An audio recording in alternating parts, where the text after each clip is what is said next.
আসসালামু আলাইকুম। আশা করি আল্লাহর রহমতে সবাই ভালো আছেন। আলহামদুলিল্লাহ, আমিও ভালো আছি। আজকে আমি দেখাবো আপনাদের কিভাবে জিএসটির সাবজেক্ট চয়েসের রেজাল্ট আপনি ফোন দিয়েই দেখতে পারেন। তো অ্যাট ফার্স্ট প্রথমে আপনি চলে আসবেন আপনার ফোনের যে কোনো ব্রাউজারে।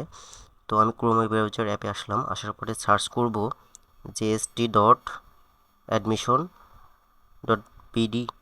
সার্চ করার পরে জিএসটি অ্যাডমিশন নামে একটা অপশন পাবেন, এখানে ক্লিক করবেন। ক্লিক করার পরে নিচেই দেখবেন স্টুডেন্ট লগ ইন নামে একটা অপশন আছে। স্টুডেন্ট লগ ইন নামে এই অপশনটাই ক্লিক করবেন। ক্লিক করার পরে দেখতে পাবেন অ্যাপ্লিক্যান্ট আইডি এবং পাসওয়ার্ড নামে দুইটা অপশন আছে।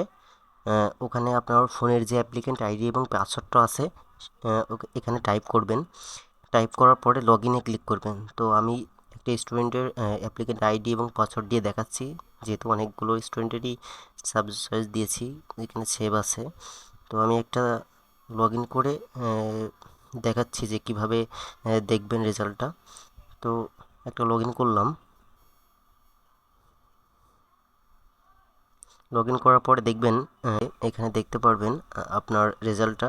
তো রেজাল্টের সাথে আপনি দেখতে পারবেন ইউনিভার্সিটির যে সাবজেক্ট চয়েসগুলো দিচ্ছেন, সেই সাবজেক্ট চয়েসের পাশে ডাব্লু দিয়ে যে কোনো সংখ্যা আছে, সেটা অনেক হতে পারে, 10, 20, 50, 100, 200।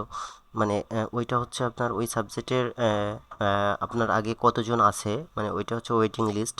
তো এখানে হচ্ছে আপনার যেই ওই ডাব্লুটা যত ছোট হবে, অর্থাৎ ডাব্লু যদি 5 থাকে, তাহলে বুঝতে পারবেন যে ওই সাবজেক্টটা আগে আসবে, বা খালি থাকা সাপেক্ষে উপর দিকে মাইগ্রেশন হবে আর কি।